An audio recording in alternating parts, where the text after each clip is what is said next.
ఆయన పక్కలో పొడిచినటువంటి ఆ 2 రంగుల నుంచి చెప్పండి, రక్తము, నీలం 2 కలిస్తే ఏ రంగు వచ్చింది? దోమర వర్ణం వచ్చింది. దోమర వర్ణము ఇప్పుడు సంగమునకు వచ్చినటువంటి రంగు.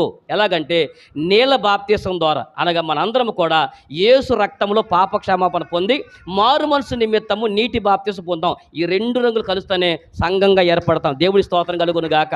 అనగా యేసుక్రీస్తు యొక్క పక్కలో పడేటువంటి ఆ గాయాల నుంచి ఈ దోమర వర్ణం కూడా వచ్చింది.